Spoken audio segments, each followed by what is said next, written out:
Why did Godzilla spare Shimo in their last duel? And what did this mean for their reunion in the new empire? For years we've known that Godzilla and Shimo came face to face at some point in the distant past, though the details of the fight were left ambiguous. The first hint at Shimo was in a cave painting, which saw Godzilla facing down his old enemy, and in said illustration, Godzilla is described as having a distinct look of fear on his face. All we know for sure though, however, is that neither of them died in this battle, but aside from that, it is left up to our interpretation and imaginations. In the novelization for Godzilla x Kong though, we are given just one brief passage regarding their previous fight that gives us a direction to look into. It never gives a full explanation as to exactly what went down, but it does give us vital information which can help us fill in several blanks about their ancient rivalry. So today, Heralds of the Titans, let's talk about what this one key page means for Godzilla's past, as well as why Godzilla decided to spare Shimo in the new empire. In the novel, we join Godzilla in his lair when he first begins to detect the presence of Shimo, and we get a clear look at his thought process as he evaluates the situation,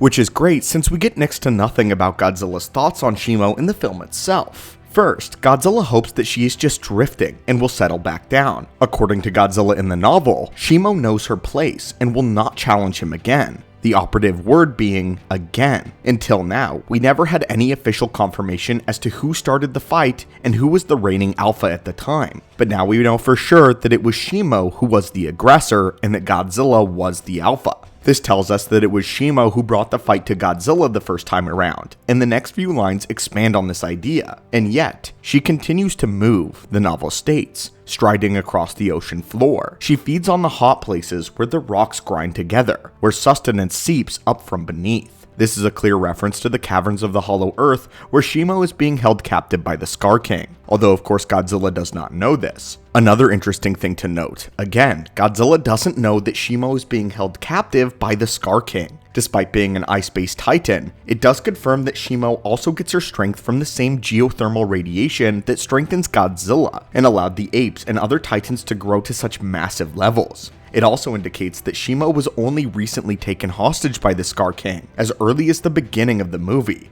Until now, Shimo may have been under his control for years, but since this is the first that Godzilla is hearing from her, it seems that she is just now being used by the Scar King and his army, or at least, this is the first time that they are mobilizing Shimo as a true threat to Godzilla. Finally, the passage explains exactly why Godzilla views Shimo as a significant threat, and this is where we get the insight into their last battle. Let's break down the passage into sections and examine each of them individually.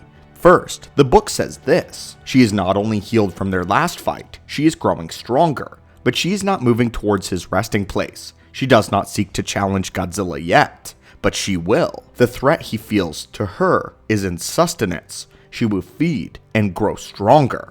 Godzilla is not pleased. This piece of the passage seems to indicate that Shimo, at the time of the separation, held a vendetta against Godzilla, and that he's not surprised that she is still stirring again. While he wanted her to stay put, and to not bother Godzilla in his reign, deep down Godzilla knew that one day that she would return in full force. Not only does Godzilla believe that she's back with a vengeance, but she's growing stronger in order to prepare for their second round. But what's important about this is that Godzilla's initial hypothesis is wrong. Shimo is not willingly growing in power with the direct intention of overthrowing Godzilla, but the fact that Godzilla thinks this is a red flag. If it were amicable in the recent past and the two separated, Godzilla would be confused by her attempts to gain more power, and perhaps even surprised that his old friend would start to rebel. Since he's not surprised though, and he viewed this as an inevitability, it seems that there is still some bad blood from their last fight. The passage then continues with this key line, stating that Godzilla made an example out of her once, but that Godzilla let her live. He saw her purpose in his territory, but she had not learned. She will not learn.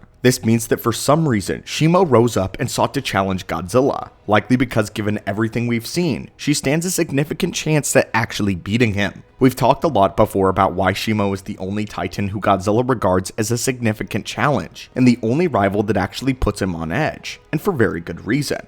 Throughout the film and the novel, Godzilla and Shimo match each other blow for blow, pound for pound as they struggle for dominance with no clear victor. And this is in Godzilla's most powerful form that we know of yet. Despite this being the strongest we've seen the king, Shimo was able to give him a run for his money. Eons ago, during the era of the last ice age, Godzilla was substantially weaker. He had not yet encountered human-based radiation sources, and he hadn't developed his power to the same extent that we see today. But Shimo was able to cast away the entire world into an eternal winter. The ice age began because of Shimo, and all of this indicates to us that Shimo and Godzilla had a much wider power differential back in the day. Yet somehow, despite this disparity, Godzilla still found a way to beat Shimo even back in his youth. And that in contrast to previous theories, Godzilla was the reigning titan. Exactly how this happened and how Godzilla did this is still left up in the air, but there are a few options as to exactly how Godzilla beat Shimo. The victory could have been circumstantial, and simply put, Godzilla had some sort of external help.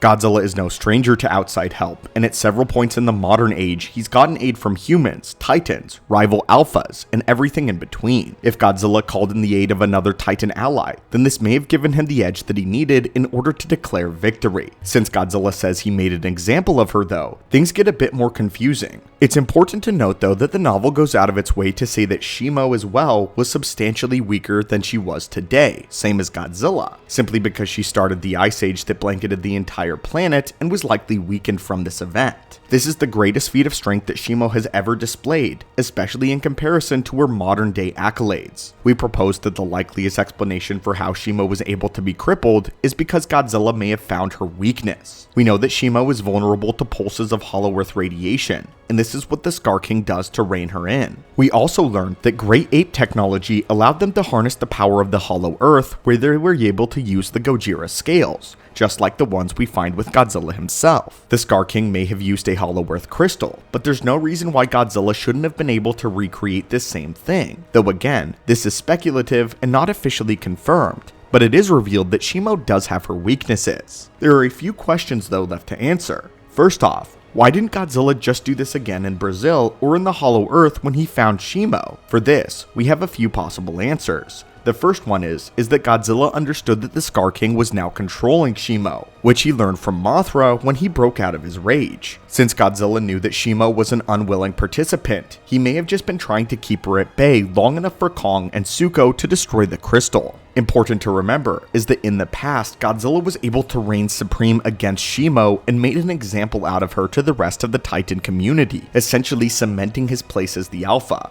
The passage in the book even states that Shimo understood her place in her territory, indicating that Shimo actually had global impacts long after the Ice Age, and Godzilla understood the presence of winter on Earth and the importance that it held for the global balance. He valued Shimo and her place in his ecosystem, but they needed to understand that he was king, and since all signs point towards Shimo being drastically more powerful when compared to a normal Titan, shows why Godzilla would want to make an example out of her. But what's compelling to learn is that now we know that Godzilla did actually beat Shimo in their previous encounter. Whether or not she was weakened from the Ice Age, or Godzilla was powered up in some form that we've never seen before is unknown. But we do know now that Godzilla was the victor. And beyond this, that he was the current reigning alpha when Shimo rose up against him the first time. But anyway, my friends, what do you think of these passages from the novel of Godzilla x Kong, and how it reveals brand new information about Shimo and Godzilla in their first great battle?